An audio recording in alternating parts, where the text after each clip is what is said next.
لكل هول من الأهوال مقتحم يا رب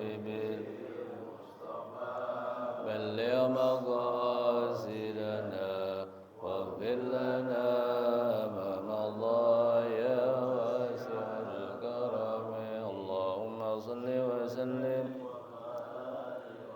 وعلى آله البدر حضرة نبينا وحبيبنا وشفيعنا ومولانا محمد صلى الله عليه وسلم سمع إلى رؤي آبائنا وأمهاتنا وجودنا وجدتنا وقراباتنا وجيراننا ولمن شئنا ومربنا وسادتنا ولمن حقوق علينا ومن ظلمنا ووصلنا إليه ولجميع المسلمين والمسلمات والمؤمنين والمؤمنات خصوصا صاحب المؤلف الصحيح عثمان بن حسن بن أحمد الشاكر الأخوي وسم الله الشيخ المحبوب المبلغ المجد بسم الله سيدنا كي نور علي النور بن حج ميمونة ولمسيح ولأصدقائه ولتلاميذ بسم الله يا حجي محمد ناصر بسم الله يا حجي محمد بسم الله يا أبو يا حجي نور النور بسم الله بأن الله يولي درجاتهم بالجنة وينفعنا يحفظنا ينصرنا ببركتهم وأسرارهم وأنوارهم وعلومهم وكرامتهم ونفحتهم بالدين والدنيا والآخرة رحمة الله ورضوانهم عليهم أجمعين آمين الفاتحة أعوذ بالله من الشيطان الرجيم بسم الله الرحمن الرحيم الحمد لله رب العالمين الرحمن الرحيم مالك يوم الدين إياك نعبد وإياك نستعين اهدنا الصراط المستقيم صراط الذين أنعمت عليهم غير المغضوب عليهم ولا الضالين آمين بسم الله الرحمن الرحيم الحمد لله الذي جعلنا من الناصحين وأفهمنا من علوم العلماء الراسخين والصلاة والسلام على من نسخ دينه أديان الكفرة والطاغين وعلى آله وأصحابه الذين كانوا بتمسك شريعته صالحين اللهم صل على سيدنا محمد وعلى آله وأصحابه والتابعين لهم بإحسان إلى يوم الدين أما بعد معاشر المسلمين والmuslimat ada ibu-ibu jamaah Masjid Umar bin Khattab yang dirahmati Allah yang diberkahi Allah Subhanahu wa taala. Alhamdulillah pada pagi ini kita kembali diberikan kesehatan, kekuatan, kudrah Allah Subhanahu wa taala, kita bisa dapat melaksanakan ibadah salat subuh berjamaah di tengah puasa kita yang sudah sampai ke hari 6. Mudah-mudahan puasa kita diterima Allah Subhanahu wa taala dan kita senantiasa diberi kesehatan, kemampuan untuk bisa menjalankan puasa di siang hari, qiyamul lail di malam hari dengan tarawih, membaca Al-Quran dan lain sebagainya pada kesempatan-kesempatan yang bisa diisi di sela-sela kesibukan kerja kita untuk keperluan anak istri kita, tetapi juga kita harus bisa menyempatkan waktu untuk mengisi Ramadan yang mulia ini dengan hal-hal yang memang menjadi sunnah Rasulullah Sallallahu Alaihi Wasallam. Di antaranya adalah talil Quran, membaca Al-Quran. Nabi Sallallahu Alaihi Wasallam di dalam berpuasa senantiasa beliau ta'jilul iftar. Ta'jilul iftar itu artinya menyegerakan berbuka, bukan berarti jam 5 pagi sore udah buka. Bukan berarti jam setengah 6 udah buka, bukan. Artinya ta'jilul iftar itu begitu masuk waktu, datang maghrib, langsung Nabi yakulut turabat. Nabi itu selalu memakan korma basah. Korma basah. Ada turab, ada turabat ya. Korma basah, ada tamrat, ada korma kering.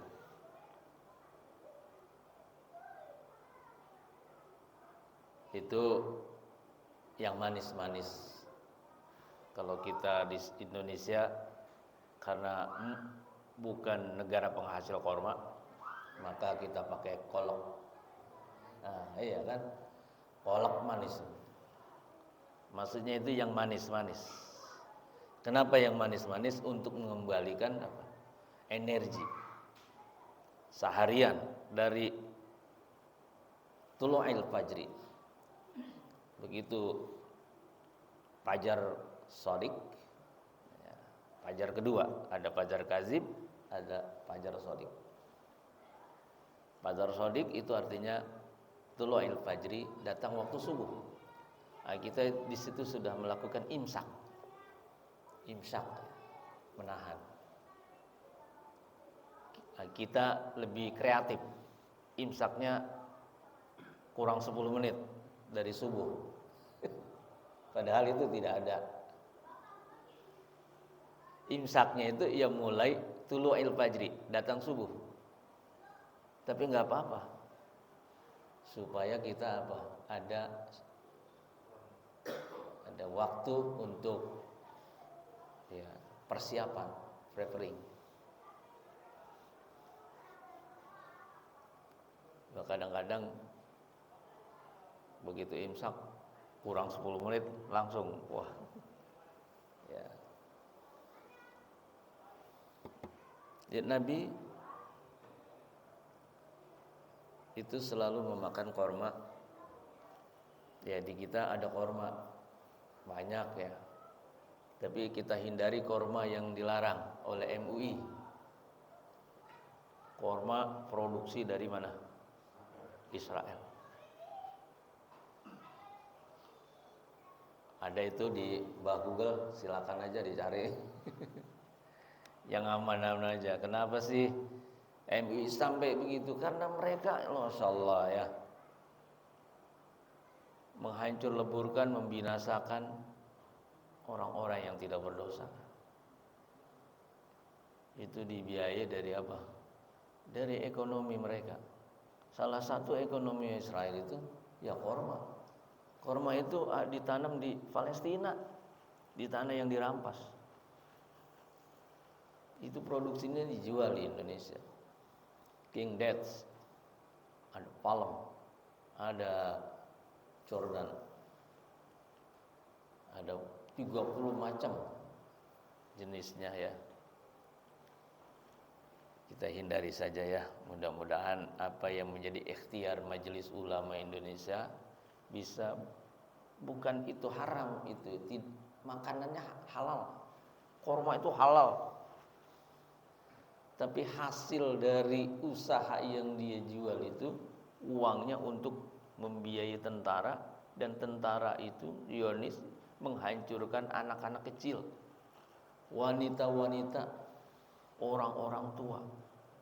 Itu yang kita sangat tragedi kemanusiaan yang sampai hari ini sekarang persiapan mau menghancur leburkan Rafah.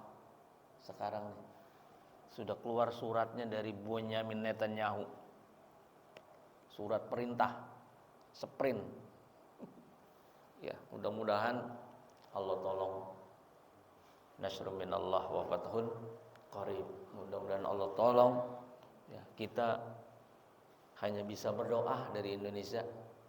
Kita nggak bisa ngapa-ngapain dan bisa membantu dengan uang. Alhamdulillah kita pernah ya membantu dengan uang yang kita kumpulkan untuk saudara-saudara kita di Palestina. Mudah-mudahan Allah tolong di Ramadan ini tidak ada perperangan lagi di Palestina ya. Nabi Shallallahu Alaihi Wasallam berbuka itu takjilul fitr. Nabi takhirus sahur. Salah satunya yang dilakukan sunnah Nabi Shallallahu Alaihi Wasallam, Nabi berpuasa itu dia mentakhirkan sahur. Bagaimana mentakhirkan sahur? Sahabat Sa'ad bin Waqqas bercerita pernah dia puasa bersama Nabi di waktu subuh. Nabi dia ikut sahur. Jarak sahur Nabi dengan subuh itu sekitar bacaan Al-Quran 50 ayat. 50 ayat itu kalau mungkin kita yang baca 10 menit sampai 15 menit lah. Di 10 menit itu Nabi sahur menjelang sholat subuh. Kadang-kadang kita sahur jam 3. Jam 8 pagi udah mulai meruyuk-ruyuk kan gitu. Mari kita coba ya sahur ala Nabi. Ikutan kita ya Nabi. Kita sahur paling tidak 20 menit. Ya. Jangan sampai 1 jam jaraknya. Supaya apa? Supaya kita ittiba'an lin nabinya ini. Dan tentu hikmahnya ada. Kalau kita sahur 10 menit sebelum subuh, ya, tentu kalau Nabi sahur 10 menit sebelum subuh, sahurnya enggak sampai 3 piring atau 2 piring nasi, 2 porsi. Enggak boleh terlalu banyak ya sahur ini. Ya. Tapi kita yang sudah menjadi kebiasaan kita enggak apa-apa. Makan kita, tapi jangan terlalu sampai banyak banget gitu ya. Porsi yang sesuai lah dengan yang kita biasa.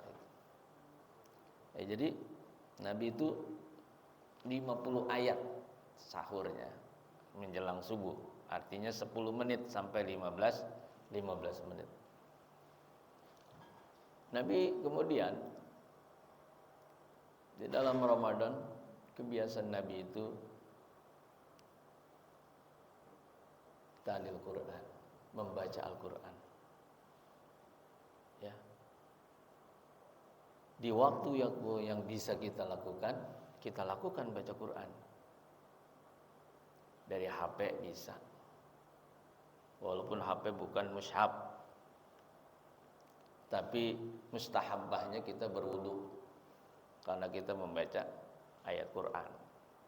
Tapi tidak berwudu juga tidak masalah karena HP ini bukan mushaf. Cuman ya kita membaca firman Allah mestinya dalam kondisi apa? Suci. Ya kita baca. Waktunya terserah, yang penting punya waktu untuk baca 1 lembar, 2 lembar, 1 hari 1 juz misalnya. Wah, luar biasa. One day, 1 juz. Ya, 1 hari 1 juz luar biasa. Tapi kita baca semampu kita. Waktu-waktu yang tidak mengganggu aktivitas pekerjaan kita. Karena pekerjaan itu wajib. Menafkahi istri wajib. Baca Quran sunnah. Nah, kita dahulukan apa? Yang wajibnya. Kalau ada waktu-waktu istirahat kita, waktu senggang, nah, silakan. Itu Nabi lakukan sepanjang 30 hari, 29 hari puasa. Talil Quran. Berikutnya Nabi biasa di dalam Ramadan itu selalu bersedekah. Bersedekahnya macam-macam.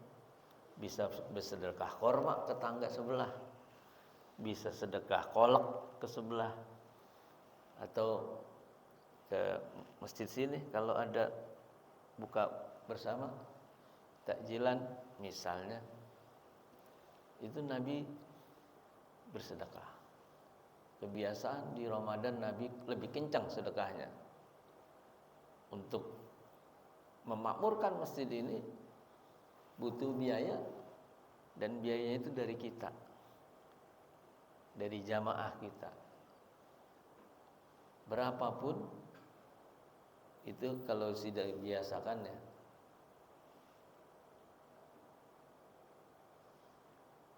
Berapapun infak yang kita berikan itu menjadi berlipat ganda semua amalan-amalan salihah kita. Di bulan puasa ini Allah lipat gandakan sampai 700 kali lipat. itu kebiasaan Nabi berinfak di bulan Ramadan.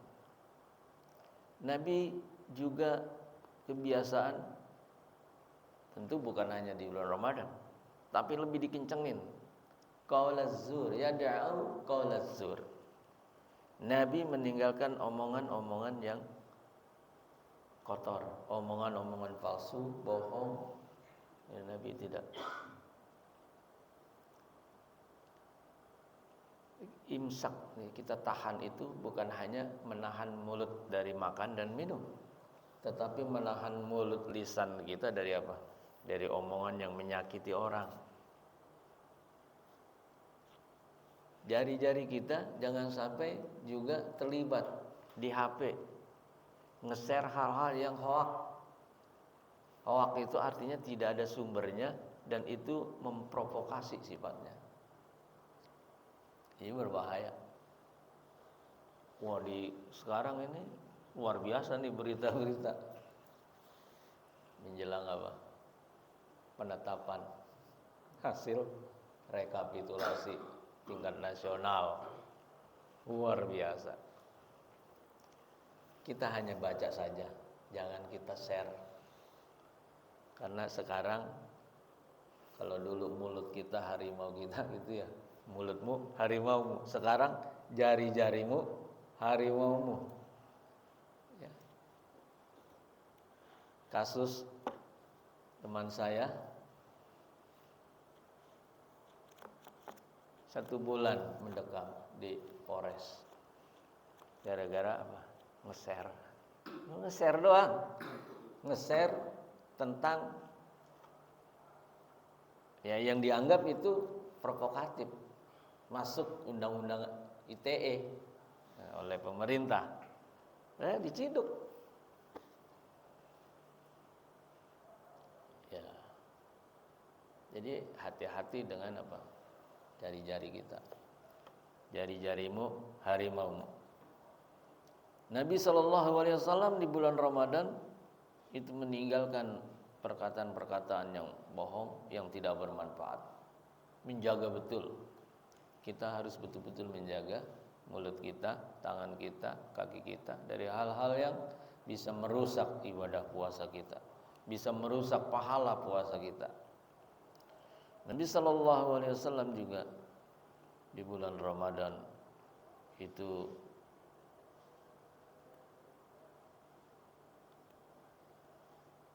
selalu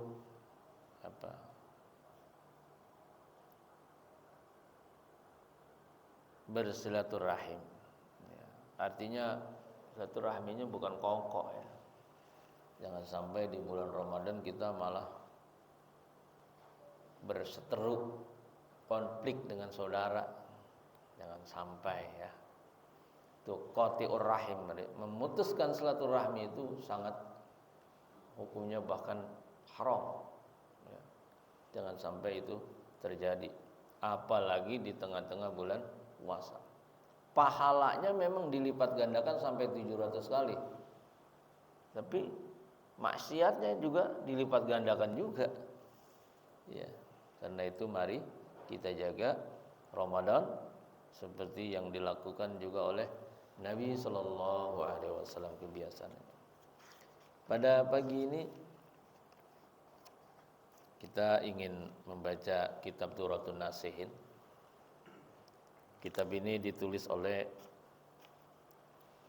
Syekh Utsman bin Hasan bin Ahmad Asy-Syakir Al-Khuwaibi. Kelahiran 13 Hijriah.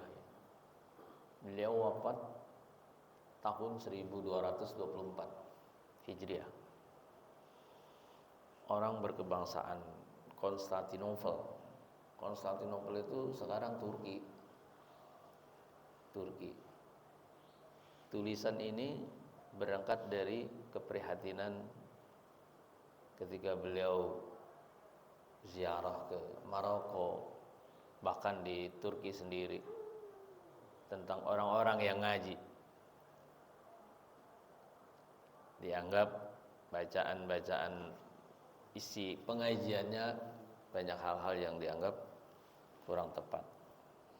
Di latar belakang itu kemudian beliau menulis kitab namanya Durratun Nasihin.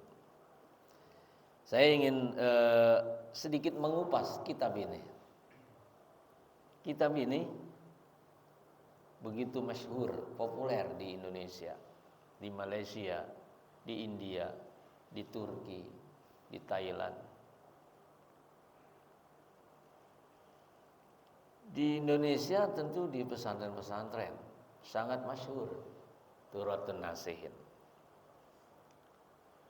Ada salah seorang doktor, orang Betawi, Pak Ustadz Andi kenal, itu Dr. Ahmad Lutfi Fatullah MA. Beliau tahun 99 itu ambil doktoralnya itu di Malaysia, Universitas Kebangsaan Malaysia. Penelitian disertasinya adalah terkait kitab Durratun Nasihin, yaitu tentang hadis-hadis yang ada di dalam kitab ini. Syekh Utsman bin Hasan bin Ahmad Asy-Syakir Al-Ghaibi ini menukil hadis di dalam kitab ini hampir 839 hadis. 839 hadis. Jadi kitab ini sebetulnya hanya nukilan dari tafsir Imam Al-Baydawi, Nashiruddin bin Muhammad Asy-Sya'di Al-Baydawi Asy-Syirazi Asy-Syafi'i. Itu kitabnya Asrarut Tanzil, tafsirnya. Juga dari tafsir Imam Al-Baghawi, dari An-Nasafi, Ruhul Bayan.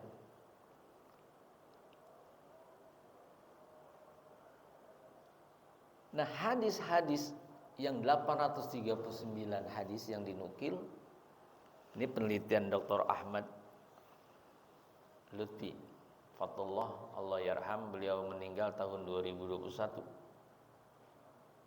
Doktor pakar hadis. Di Indonesia langka yang pakar hadis. Guru saya Profesor Kiai Ali Mustafa Yaqub, juga pakar hadis. Ya. Beliau guru saya di IAIN. Lulusan Madinah beliau. Itu juga salah seorang pakar hadis di Indonesia yang sangat masyhur. Dan sudah meninggal lebih dahulu dibanding Dr. Ahmad Lutfi. Ahmad Lutfi masih muda, ulama Betawi dari Kuningan, rumahnya di Kuningan Timur. Hasil penelitian beliau ada 30% kitab ini hadisnya banyak hadis yang palsu, ya. Maka itu saya juga berhati-hati untuk menukil hadis-hadis yang ada di kitab ini. Kenapa sih kita harus menghindari hadis maudhu'? Ya kita takut ya. Jadi kalau kita menyandarkan perkataan itu kepada Nabi, ternyata Nabi tidak berkata itu, falyatabawa maq'adahu minan nar, itu ngeri itu. Siap-siaplah masuk duduk di mana? Di neraka. Itu yang kita ngeri. Nah, hasil penelitiannya ternyata 30%.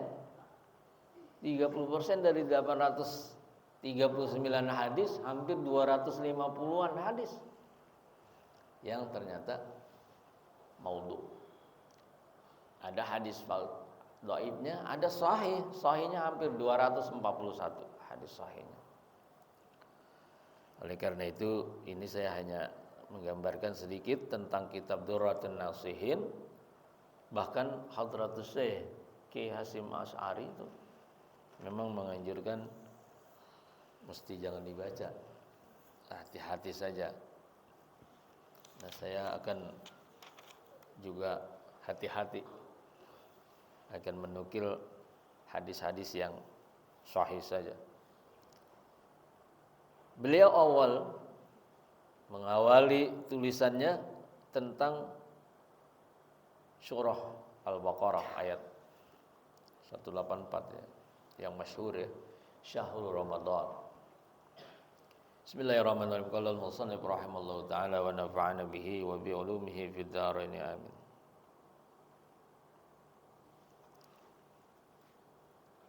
Kita suruh jam 6 lewat jam 5 lewat 56 syuruknya ya, berarti kita lewati 20 menit setelah syuruk.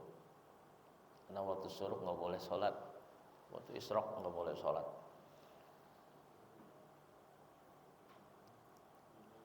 Syahrul Ramadan mubtada'un khabaruhu ma ba'dahu aw khabaru mubtada mahzub bi taqdirhi dzalikum syahrul Ramadan.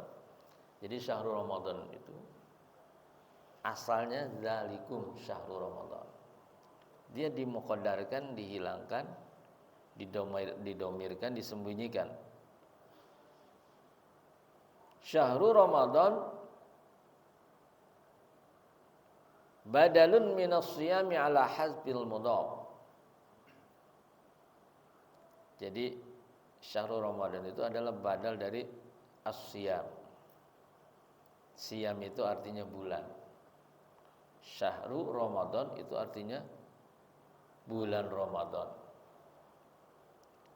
Ay kutiba alaikumus siyamu siyama syahri Ramadana. Diwajibkan atas kamu puasa akan puasanya apa?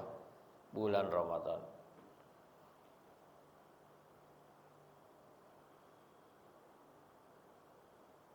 Wa quri'a bin nasbi ala idmari sumu au ala annahu maf'ulun wa antasumu wa fihi dhaif. Di Ramadana itu dibaca Ramadana itu artinya sumu Ramadana, puasalah di bulan Ramadan. Nah, kalau kita niatkan nawaitu shauma ghadin an adai fardhi syahri Ramadana. Ada yang baca Ramadana, ada yang baca Ramadhani. Boleh dua-duanya. Wasyahru minasyuhrah. Syahr itu artinya bulan, artinya kemasyhuran. Jadi syahru asal katanya syuhrah. Wa Ramadan masdarun Ramadhan. Jadi Ramadan itu masdar dari Ramadhan. Ramadan itu artinya izah taraka. Ramadan itu artinya membakar. Orang kalau lagi puasa itu mulai jam 1-an lah. Mulai itu badannya agak panas. Agak panas itu karena dia memang ihtaraka. Orang yang tidak masuk apa-apa selama setengah hari, maka suhu badannya naik. Karena itu Ramadan disebut juga ihtaraka, membakar. Tapi menurut pendapat qadimah, pendapat kuno itu, di Arab kuno itu dulu, Ramadan itu memang musim yang panas. Harrun syiddatul khurri. Jadi Ramadan itu musim panas, sangat panas. Karena itu bulannya disebut Ramadan. Sangat membakar.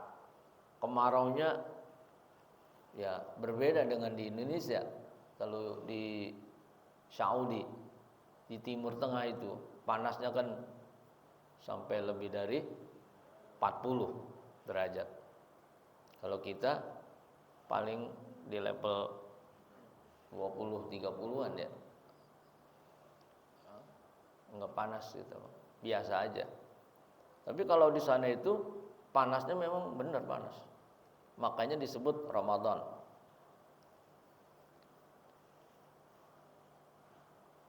Wa qauluhu sallallahu alaihi wasallam man shoma ramadana fala hadzul madhab li amanil iltiwas.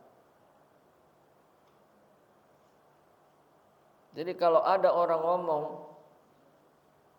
shoma Ramadan, itu artinya untuk apa?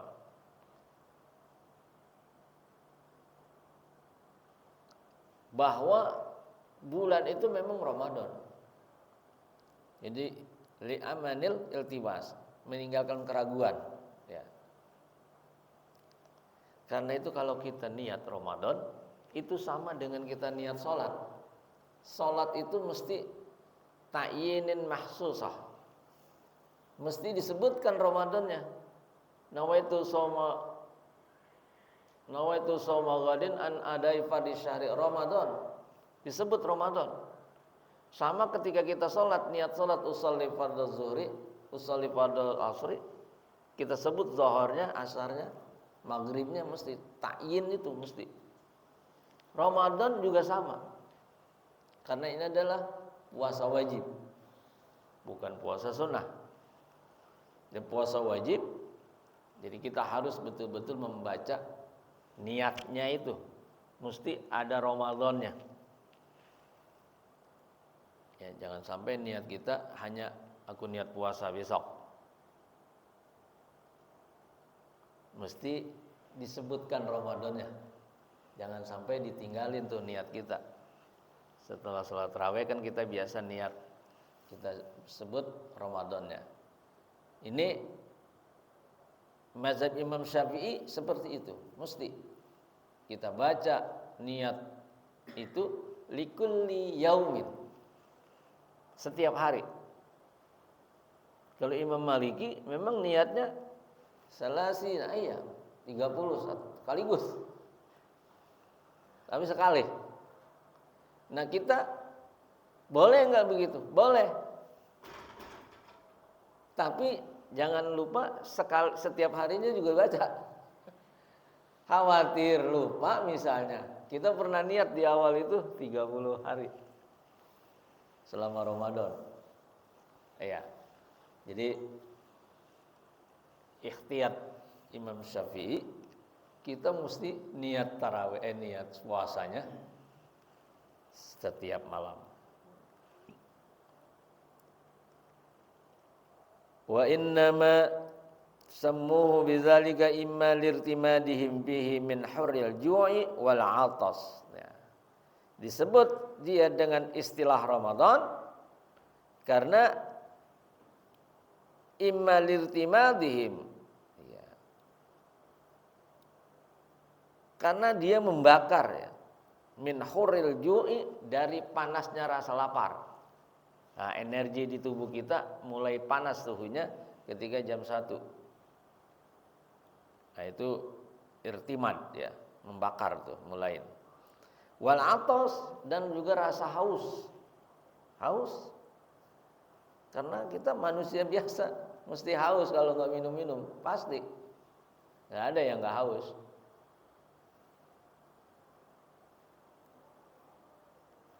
Aulirtimadil dzunub fihi auliuquhi ayyamir ramad, atau membakar dosa. Ya, ini lebih spiritual tentunya. Orang yang berpuasa secara badaniah, fisik, ya, physically dia panas suhu badannya. Dan ternyata itu juga dianggap membakar dosa-dosa kita. Yang penting kata Nabi sallallahu alaihi wasallam, man shoma ramadhana imanan wa ihtisaban ghufira lahu ma taqaddama min dzambi. Siapa orang yang berpuasa dengan penuh keimanan dan keikhlasan, Allah akan ampuni dosa-dosanya. Ya, dosa-dosa kita dengan puasa, dengan suhu badan yang panas itu sekaligus membakar dosa-dosa kecil kita. Bagaimana dengan dosa-dosa besar? Ya, dosa besar mesti kita bertaubat.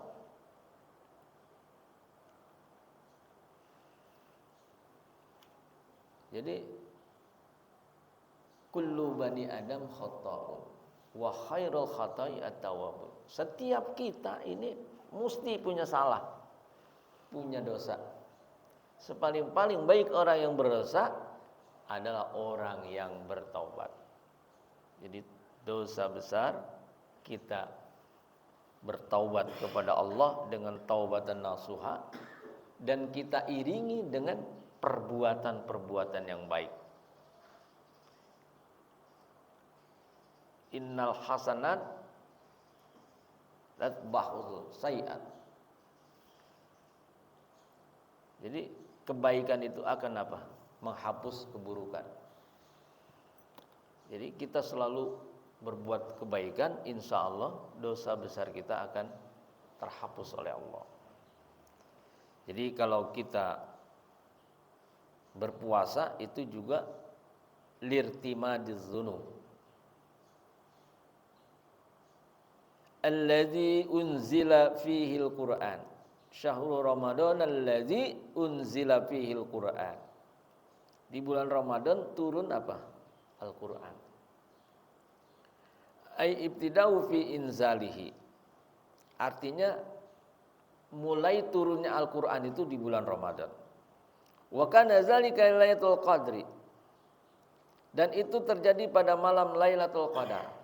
Nanti Lailatul Qadar itu artinya bulan di mana turunnya Al-Qur'an pada saat Lailatul Qadar. Au unzila fi zumlatun ila sama'id dunya. Al-Qur'an secara global turun di langit dunia. Langit pertama. Langit pertama dari bawah sini, dari kita. Yang terlihat bukan tuh langit pertama. Langit itu artinya yang di atas ya. Itu istilah sangat metafisis ya. Kita nggak bisa menggambarkan secara materi, secara material. Jadi di sama dunia itu ditahan di situ. Dari Lauhil Mahfuz turun secara munajjaman jumlatan wahidah sekaligus, kemudian di sama dunia itu ditahan. Baru diturunkan oleh Allah Subhanahu wa taala, baik melalui Allah langsung atau malaikat Jibril atau melalui mimpi Nabi. Nah, itu tadrijian, secara bertahap. Diawali kapan? Itu di bulan Ramadan. Begitu pertama turun, itu yang disebut dengan Lailatul Qadar.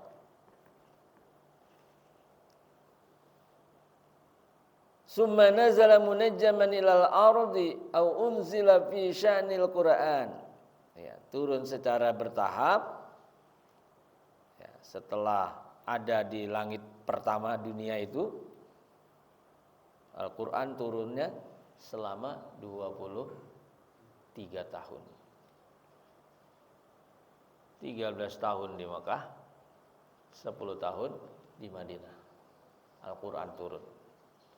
Kenapa Al-Qur'an turunnya kok begitu? Kan bisa aja Allah Maha segalanya turun kepada Nabi.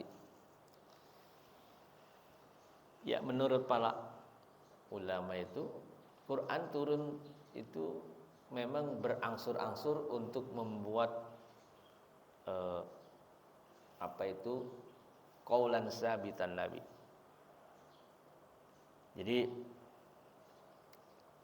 ada Al-Quran yang turun berdasarkan pertanyaan sahabat. Ada Al-Quran yang turun saja biasa.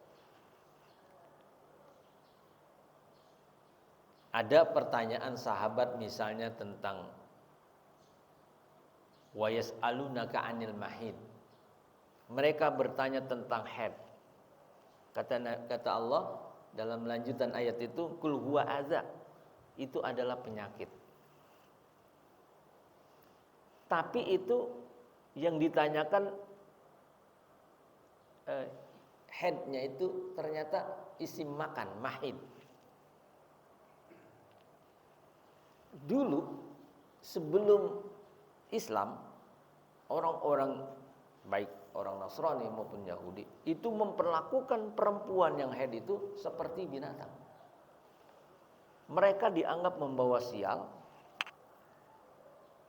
akan menghadirkan, mendatangkan penyakit, maka dikucilkan, dievakuasi, ditaruh di tempat yang jauh, terpencil lah, pokoknya jauh dari rumah. Itu sampai segitunya. Islam datang, Nabi Muhammad SAW memberikan pengajaran bahwa perempuan yang haid itu memang itu penyakit, tapi itu mahid. Mahid itu isim makan, artinya tempat. Yang penyakitnya itu yang tempat keluarnya doang. Yang lainnya nggak ada penyakitnya. Jangan diperlakukan seperti orang yang punya penyakit menular, diungsikan, dijauhkan, diuzlah. Nggak boleh.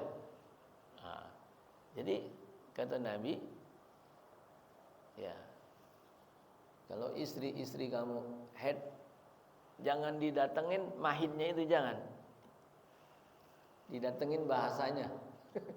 Karena halus Nabi kan, jangan didatengin, haram.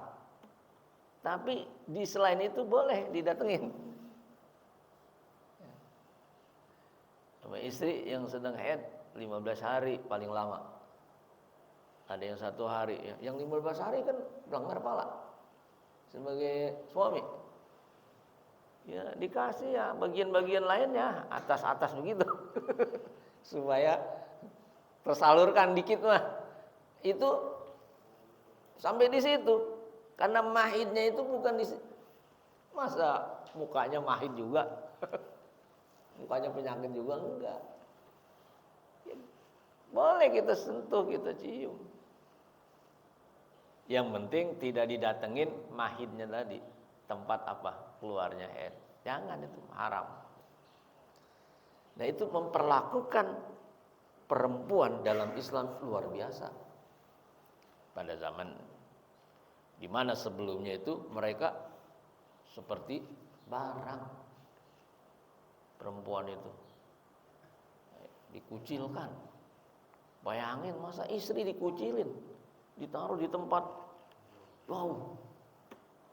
Karena akan membawa sial, membawa penyakit macam-macam. Wah, kalau sekarang kayak gitu, ceraiin sama suami istri. Udah nggak berlaku ya. Itu di zaman Nabi.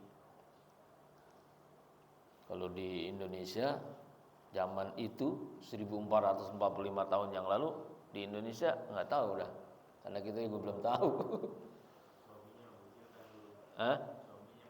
Suaminya menjauhkan diri.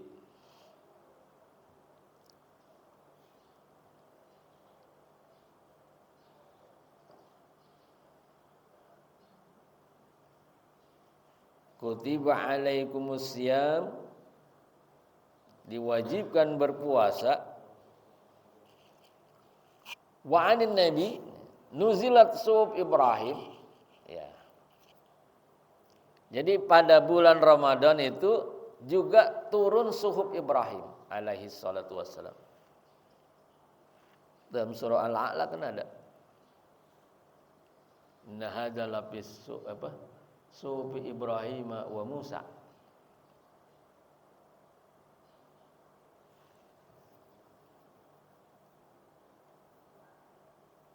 Summa la yamutu fiha wa la yahya qad aflaha man tazakka wa zakara isma rabbih wa shalla bal tusirunal hayatad dunya wal akhiratu khairu wa inna hadza la fis suhufil ula suhufi Ibrahim wa Musa. Jadi ada suhuf Ibrahim itu turun di bulan Ramadan. Di sini disebutkan awwalu lailatin min Ramadan. Jadi suhuf Ibrahim turun pada malam pertama bulan Ramadan. Wa unzilatit Tauratu li sitti Ramadan. Taurat itu turun pada hari ke-6 bulan Ramadan. Dituliskan di sini oleh pengarang. Wal Injil li salasi asrah. 13 hari Ramadan turun Injil. Wa Zabur li 18 min Ramadan. 18 hari. Hari ke-18 turun kitab Zabur. Kemudian wal Quran li 24. Hari ke-24 bulan Ramadan turunnya. Di sini nih. Tapi kalau kita nuzulul Quran di tanggal 17, 18, 19 lah. Itu tuh 17, 18, 19. Nuzulul Quran. Boleh enggak? Boleh. Ini sejarah. Ini belum tentu, catatan ini belum tentu tepat. Namanya sejarah ya. Selalu tidak otentifikasinya setengah-setengah lah. Soal tanggalnya kan, ini kan tepat betul sepertinya. Tapi belum tentu juga. Jadi Al-Quran turun menurut pengarang ini 24 Ramadan.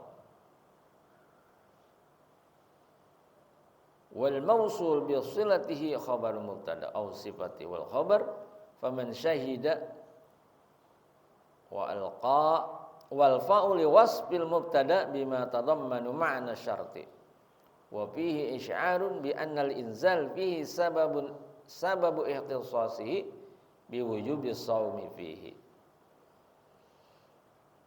Jadi Al-Quran turun di bulan Ramadan. Seluruh kitab-kitab agama samawi. Agama samawi itu agama langit. Agama langit itu artinya agama yang dibawa oleh para nabi melalui wahyu. Itu agama Yahudi, samawi itu. Taurat Nabi Musa.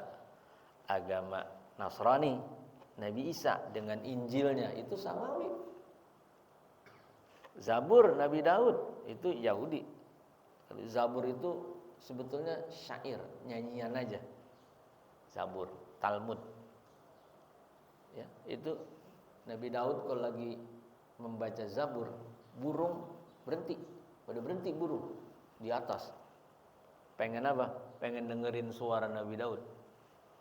Saking enaknya suara Nabi Daud. Udah kita dulu qori yang terkenal Muammar ZA. Suaranya enak banget. Sampai sekarang masih enak menurut tua juga. Ya, itu kelebihan orang macam-macam maziahnya. Suaranya enak banget.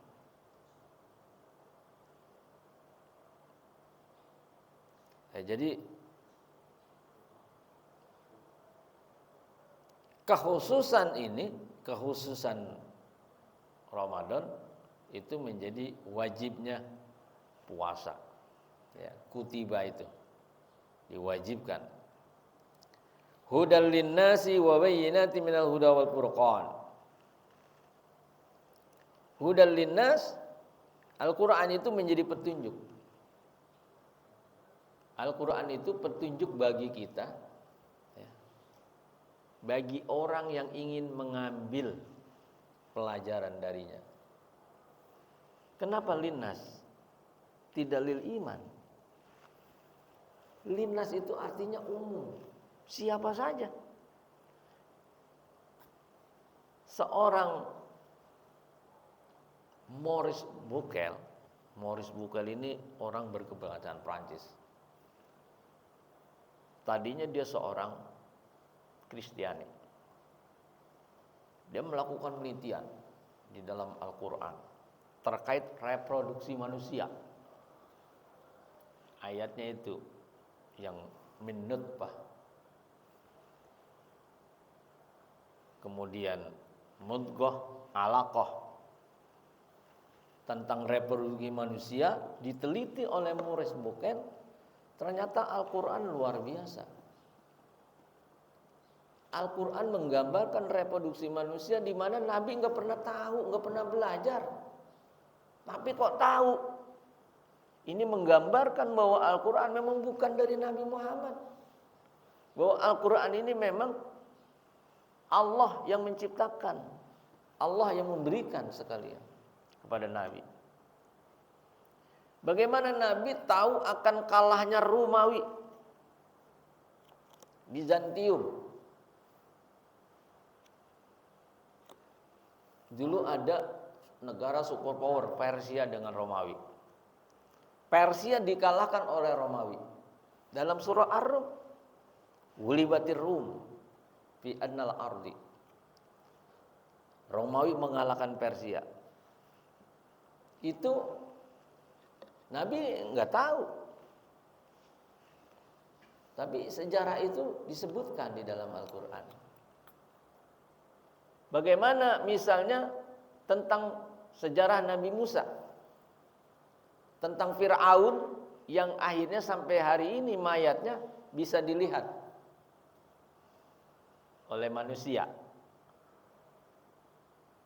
Al-yauma nunajjina bi badanika, nunajjika bi badanik. Allah selamatkan mayat, maksudnya mayatnya itu nggak hancur di Laut Merah. Ditemukan oleh seseorang lalu di mumi, disimpan.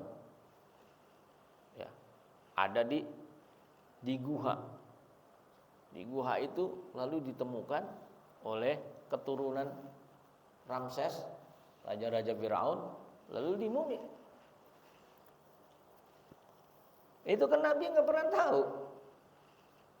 Kan 4.000 tahun sebelumnya, sebelum Nabi Muhammad, Nabi Musa itu, Fir'aunnya. Ya, jadi itu salah satu izazil Quran, mukjizat Al-Quran. Tentang rahim, bagaimana mungkin Nabi bahwa di dalam rahim manusia itu ada kehidupan yang dimulai dari setetes air, min alaqah, dari alaqah menjadi nutfah, dari nutfah menjadi alaqah ya. Jadi nutfah itu artinya spermatozoa. Spermatozoa itu artinya sperma yang sudah dibuahkan. Jadi suami istri bisa menghasilkan, mereproduksi bayi di dalam rahim ibunya kalau dia terjadi pembuahan yang disebut nutfah. Kalau tidak terjadi pembuahan, tidak akan pernah hamil istri kita. Contohnya Inul Daratista. Inul Daratista rahimnya nggak bisa membuahkan. Akhirnya dibuahkan di tabung di Singapura. Itu disebut dengan istilah bayi tabung. Ya. In vitro fertilization. Di bayi tabung itu dibuahkan berdasarkan secara mekanik tuh, mesin. Pembuahannya ditabung, begitu terjadi pembuahan dimasukkan lagi ke rahim Mbak Inul. Ya, dibesarkannya tetap di rahim. Boleh enggak? Secara fikih boleh. Yang penting itu sperma suami istri. Kalau sperma orang lain juga boleh, haram. Ya, sperma Tom Cruise ditaruh di rahim istri kita, begitu lahir mirip Tom Cruise. Mancung hidungnya, badannya tinggi kan. Sementara suaminya hidungnya mehek, pendek pula. Itu kan menjadi pertanyaan. Di Rusia itu ada bank sperma, Pak. Ada bank sperma. Misalnya suami istri nggak pengen punya anak dulu, dia taruh tuh spermanya di bank sperma, ada penyimpanan. Nanti setelah 20 tahun dia pengen punya anak, dimasukin lagi ke rahim istrinya. Boleh nggak itu? Tahu udah rumit itu mah. Nggak pengen punya anak masalahnya, tapi kalau dia sebetulnya menghindar, artinya dia ingin apa itu? Tanzimun nasl, mengatur kelahiran. Ya, mungkin punya penyakit, dalam proses pengobatan dia misalnya 10 tahun baru boleh oleh dokter. Nah itu boleh kalau seperti itu. Jadi di kita ada, Pak, bank sperma, cuman nggak terbuka, Pak, nggak terbuka. Iya, nggak terbuka. Jadi Kalau kita berbicara soal Al-Quran, maka betapa Al-Quran mukjizatnya ini luar biasa. Jadi Maurice Bucaille itu akhirnya dia masuk Islam gara-gara apa? Mengkaji ayat reproduksi di dalam Al-Quran. Banyak Pak. Jadi yang masuk Islam itu para peneliti Pak, orang-orang pintar. Kalau di kita kan beda. Yang masuk agama lain itu persoalan ekonomi. Kalau di kita yang masuk Islam ke kita itu orang-orang pintar, para ilmuwan, para peneliti. Ada orang berkebangsaan Amerika gara-gara meneliti istinsak Pak, memasukkan air ke hidung. Gara-gara memasukkan air ke hidung, dia masuk Islam Pak. Ternyata hasil penelitian dia, orang yang sering istinsak itu dia akan terhindar dari sinusitis, penyakit sinusitis, penyakit hidung, pilek ya, sinus itu. Dia sering istinsak. Istinsak itu memasukkan air, kemudian istinsak dikeluarin. Itu kalau kita pilek, coba istinsak aja, penyembuhan itu. Dia tuh masuk Islam itu gara-gara meneliti itu doang.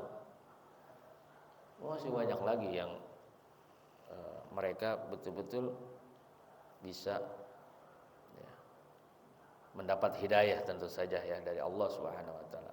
Jadi Al-Qur'an itu hudal linnas, petunjuk bagi manusia. Manusia siapapun, dia akan bisa menjadikan pelita petunjuk kalau dikaji, diurai. Nah, kalau kita tidak mengurai itu, kita nggak dapat apa-apa dari Al-Qur'an. Meskipun apa? Kita itu orang Islam ya. Karena itu Allah ini luar biasa ya, maha segalanya. Jadi hudal linnas, Al-Quran terbuka untuk siapapun, bukan hanya untuk umat Islam.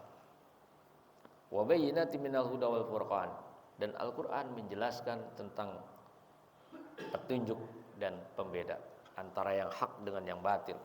Al-Quran membuat kategori-kategori itu yang sampai sekarang pakem itu tidak pernah lekang ya oleh waktu.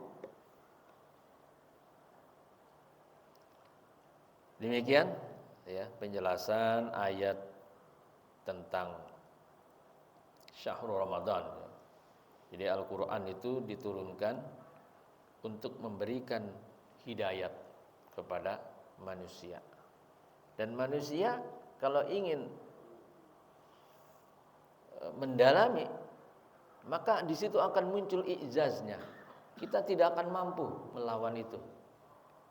Ada orang yang ngomong, mahasiswa nih, Al-Quran apa pengaruhnya? Ngomong begitu ya.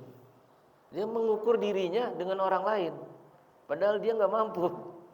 Mestinya kan bukan dia ngomong begitu. Saya pribadi mungkin iya nggak mampu, tapi orang lain bisa. Kan kiasnya begini, ini mobil Ferrari berapa miliar tuh mobil? Ini mobil mahal, kami nggak bisa beli. Bukan kami, saya harusnya ngomongnya. Karena saya ini nggak kuat beli, tapi yang lain bisa beli Ferrari itu. Artinya kalau kita nggak mampu, jangan kita mengukur diri kita ke orang lain, meratakan bahwa orang lain juga sama, salah. Ya, orang lain bisa saja mampu. Al-Quran kita gali, mungkin kita nggak mampu, tapi orang lain bisa jadi mampu. Karena itulah kehebatan Al-Quran. Kita gali dengan sungguh-sungguh, insya Allah kita akan memperoleh petunjuk dari Al-Quran. Wallahu a'lam. Al-Fatihah. A'udzubillahi minasyaitonir rajim. Bismillahirrahmanirrahim. Alhamdulillahirabbil alamin arrahmanirrahim. Iyyaka na'budu wa iyyaka nasta'in ihdinas siratal mustaqim. صراط الذين أنعمت عليهم غير المغضوب عليهم ولا الضالين آمين. بسم الله الرحمن الرحيم الحمد لله رب العالمين اللهم الذي ما حولنا واسعنا أفعالنا وحلسنا من الأمل الفقر والذل وعاصمنا من البلاء والوباء والطاعون ومن سرور العدو والشيئة والنفس الأمارة بالسوء اللهم يسر لنا الانتظام بجميع الأمور الدينية والدنيوية وحسن مرادنا بالخير اللهم بعينا من الشر والإحسان برحمتك يا أرحم الراحمين. ربنا آتنا في الدنيا حسنة وفي الآخرة حسنة وقنا عذاب النار وصلى الله على سيدنا محمد وعلى آله وصحبه أجمعين والحمد لله رب العالمين. Mohon maaf, hadanallahu iyyakum ajma'in. Wassalamualaikum warahmatullahi wabarakatuh.